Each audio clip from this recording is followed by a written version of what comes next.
មកតាបងទៅច្រៀងការ៉ាអូខេពី3បត់ណាមកបងតានីថាមកសប្បាយអីខានយើងមិនតែការ៉ាអូខេឡប់ជាមួយឯងទេយើងមិនតែគាត់ឆ្លងឆ្លើយមកបត់ពីបត់សោះហ្នឹង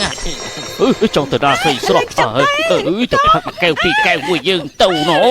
មកឡាខ្ជូតហ្មងនេះអូយកុំចិត្តខ្ញុំស្គៀមមើលនេះកុំចិត្តខ្ញុំមិនបែកគូមកធ្វើស្អីអូសត្វតាសាច់ហ្នឹងមកនេះមកណែសាច់សដែរលោកចាញ់តែឆ្ងាយស្លាប់ខ្ញុំបោះស្រាយសិនឆប់ទៅមើលស្លាប់ខ្ញុំនិយាយសិនទៅមើលអូនថ្លៃម្ចាស់ដើមនេះទុករឿងអញ្ញាឲ្យយើងអស់ស្រាយទៀតហើយរឿងកាន់តែធំឡើងហើយប៉ុន្តែចាប់តាំងពីខ្ញុំឆ្លងភពមកដល់ទីនេះគឺឃើញភាពភ័យខ្លាចរបស់ពួកនាងនឹងការអត់ឃ្លានប៉ុន្តែខ្ញុំបានពឹងផ្អែកទៅលើប្រព័ន្ធដើម្បីផ្លាស់ប្ដូរអាហារនិងសម្លៀកបំពាក់ឲ្យនាងតាមមើលទៅប្រហែលជាខ្ញុំត្រូវតែបង្កើតសមត្ថភាពធ្វើឲ្យមានភាពរឹងមាំនៅក្នុងសម័យកាលនេះប្រព័ន្ធមានឃ្លាំងលក់អាវុធដែរទេខ្ញុំចង់មើលបន្តិច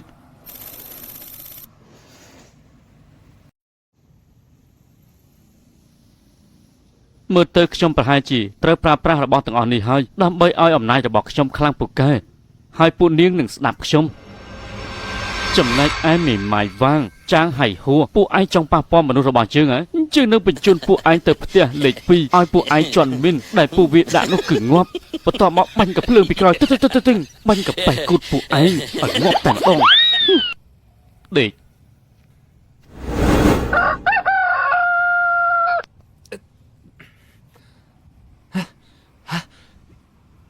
ណែហេតុអីបានជាពួកនាងស្លៀកពាក់បែបនេះទៅវិញមិនក៏មិនស្លៀកពាក់ខោអាវខ្ញុំឲ្យ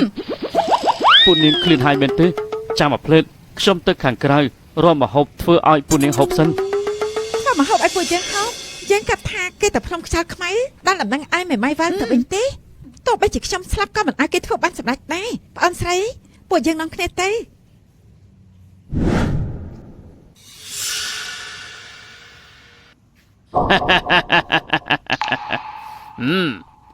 ចំហើយចង់តាណានឹងបងស្រីទី2គេនេះជាមេភូមិខ្យល់ខ្មៅឈ្មោះហៃហ្វូនណានាងឈុនឡាងលោកម្ចាស់ហូថ្ងៃនេះមកទទួលកូនកំមុំតែផ្ទាល់ហើយចាឈុតរៀបការកាប់ប្រយុទ្ធមិញមិនក៏ស្លៀកទៅដើម្បីរៀបការជាមួយមេភូមិហើយទៅរស់នៅសើសុខជាមួយគាត់ស្រីស្រស់នួនល្អរៀបចង់អញ្ជើញនួនល្អទៅកុំដល់ផឹកស្រានៅលើភ្នំ2 3ពេងជ្រីការ៉ាអូខេ2 3បាត់ទោះបីជាយើងស្លាប់ក៏យើងមិនតែជាមួយឯងដែរអញ្ចឹងផឹកស្រាថ្នាំមិនចង់ផឹកបាច់ចង់ផឹកស្រាសចង់ឲ្យខូចថ្លើមមែនទេលោកម្ចាស់ទី5ថ្ងៃនេះបើមិនប្រើកម្លាំងបាយទេគឺមិនបានទេណាស្រីស្រស់ពួកនាងទៅផឹកជាមួយខ្ញុំ2 3កែវទៅនៅលើភ្នំពួកឯងមើលសេរីពួកនាងចេញទៅក្រៅមួយមើលទេមកទៅជាមួយខ្ញុំឯងជាមួយបងមកសាច់សណាអូយលៀបលេប្រហែលខ្លោយទៅសម៉េះណែប្រព័ន្ធឆាប់បើកហាងទំនិញមកខ្ញុំចង់ឲ្យប្អូនថ្លៃស្រីរបស់ខ្ញុំនោះមានការភ្ជាក់ផ្អើលជាមួយនឹងសាច់ជ្រូកខ្វៃណែសាច់ទន្សាយអាំងមាន់អាំងនិងជ្រូកខ្វៃទន្សាយអាំងមាន់អាំងនោះធីបចោលសិន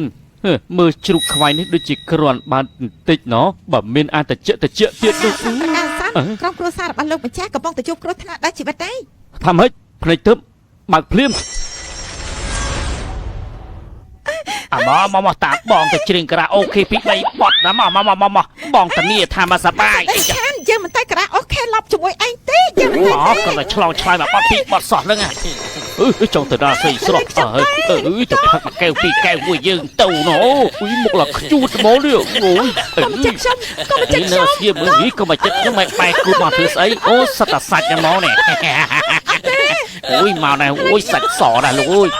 ពួកអាបកាច់ទាំងអស់នេះឯងហ៊ានធ្វើបាបគ្រួសាររបស់យើងផងមែនទេពួកឯងច្បាស់ជាស្លាប់មិនខានទេប្រព័ន្ធជួយអាវុធខ្ញុំមកឈុតមកដើម្បីទៅការពារជួយសង្គ្រោះមនុស្សប្រព័ន្ធទទួលបញ្ជាលោកម្ចាស់សូមណែនាំរថយន្តយោធាខោអាវស្បែកវ៉ែនតាខ្មៅនិងកំភ្លើងយន្តអាកាត្រូវការពិន្ទុផ្ទះផ្អើលបាត់តម្រូវពិន្ទុតែត្រូវការដូរទេដូរលឿនឡើងមកលឿនឡើងខ្ញុំត្រូវការជួយមនុស្សការបដូរបានជោគជ័យពិន្ទុផ្ទះផ្អើលសល់32ពិន្ទុ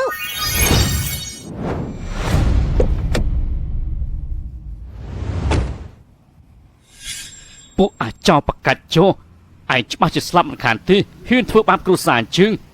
នឹងបញ្ជូនពួកឯងឲ្យទៅពុះក្រែនងាប់ទាំងអស់តែម្ដង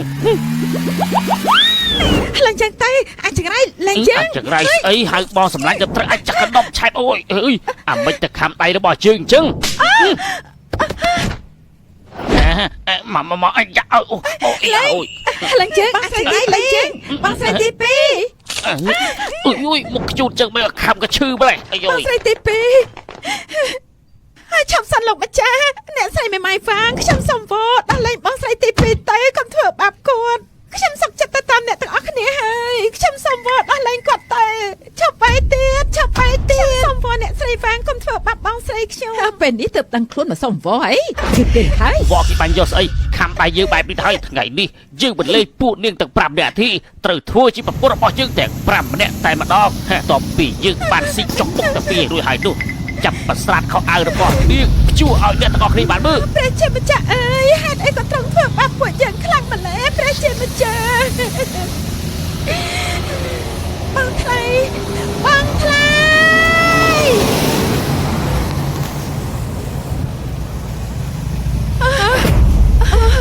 ហ៎ណាគេនង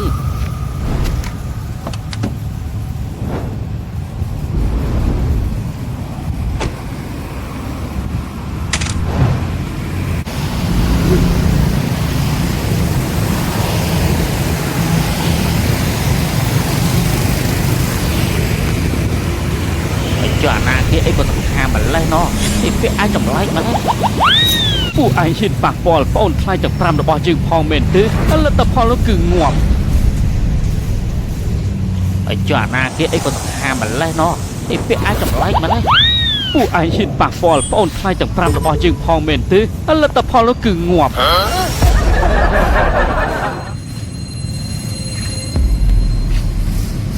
បងថ្លៃទី2បងថ្លៃមកជួយពួកយើងហើយណា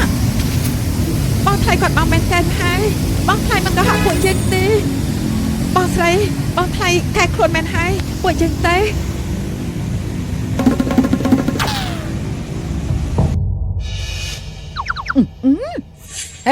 អាចឆានហើយហើយឯងទៅមកពីណាហ៎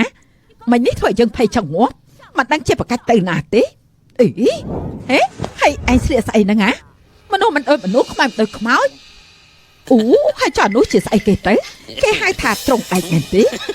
ហើយណាស់ចាស់បានឯងឥឡូវឆាប់ជួយលោកម្ចាស់ខ្លាទៅណាបងក្រាបមនុស្សរបស់ឯងទាំងអស់នេះឲ្យរៀងចាអង្គខ្លាគាត់ប្រាប់ថាបើសិនជាឯងធ្វើបានសម្រេចណាតើឯងចូលម៉ាស្សាក្រៅអូខេខ្ញុំចូលឆ្អែតហើយមិនចង់ចូលទេអាមិនទេណែខ្ញុំប្រាប់ឯងទៅចុះផ្ទៃមុខរបស់ឯងគួរឲ្យស្រឡាញ់ដល់កចេញទៅខ្វើមហ៎ហើយចុះយើងដឹងថាឯងកំពុងតែគិតអីហើយពេលនេះតែអ្វីដែលសំខាន់គឺឆាប់ជួយលោកម្ចាស់ខ្លាចងស្រីក្មេងទាំង5ទៅណាយប់នេះចាំខ្ញុំក៏ដកបងច្រៀងឆ្លងឆ្លើអស់ចិត្តតែនេះថាអ្នកចាក់ឌីមួយណាក៏ចេះច្រៀងដែរលឿនឡើងទៅក៏ខេធីវីរួចក៏ស្អីនាងអូយបែកតម៉ាត់អញហើយអានេះវើយ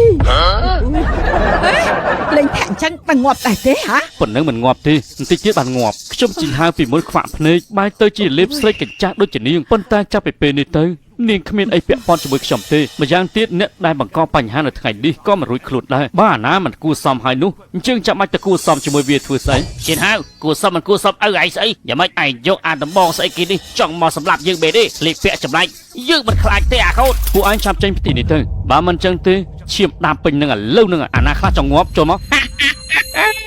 អើវាយកឈើទៅវាចង់សម្លាប់យើងអានេះពិតជាភ្លើចំម៉ែឲ្យអាភ្លើតែម្ដងហ្នឹងមិនបាច់និយាយច្រើនទេបងអូនស្រីឯងច្រើនខ្លាំងណាស់ចែកគ្នាប្រើមួយ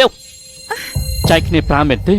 ងគិតថាជារបស់ចែកគ្នាលេងបើថ្ងៃនេះឯងមិនចាក់ចេញពីទីនេះអញ្ចឹងលទ្ធផលចុងក្រោយនោះគឺងាប់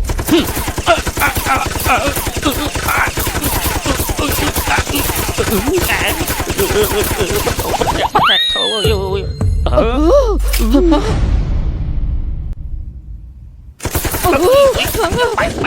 តែមានគ្រាប់ច្រើនលោកម្ចាស់ប្រើវត្តទំនើបសម័យនេះធ្វើឲ្យទាំងអស់គ្នាតក់ស្លុតហើយចំណែកប្រសិទ្ធភាពវិញគឺអែមហ្មងបន្ទុកបោក10បោក20បោក30បោក40ចុងក្រោយ100បន្ទុក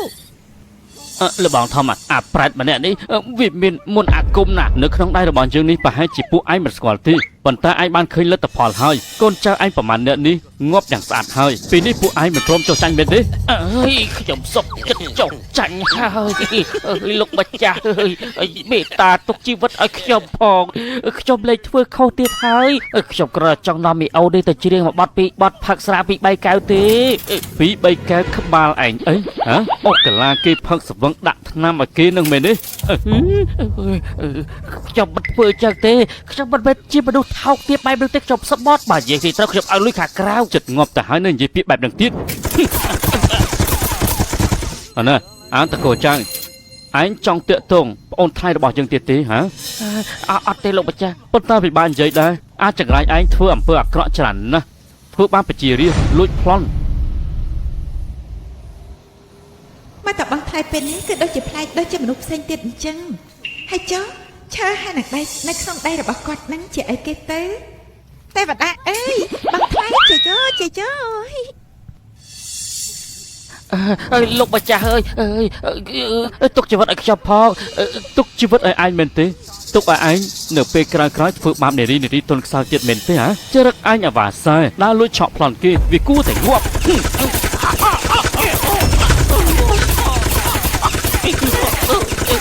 បាច់តែពីគ្រាប់ហើយអូ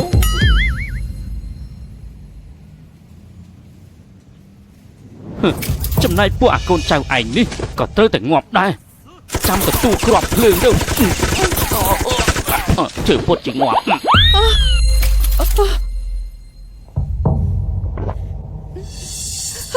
ឆិនហើយខ្ញុំខុសហើយកាលពីមុនគឺខ្ញុំងឹតអងុលមិនដឹងទិសដៅសូមអរអាណិតខ្ញុំកុំសម្រាប់ខ្ញុំអីណាទៅថ្ងៃមុខខ្ញុំនឹងរស់នៅជាមួយបងឯល្អមើលថែបងឯល្អមិនឲ្យដូចជាពួកនឹងទេបងចង់ច្រៀងខ្ញុំក៏ដកបងច្រៀងហើយយប់នេះខ្ញុំដោះសាប៊ូឲ្យកោប្រងចាំបង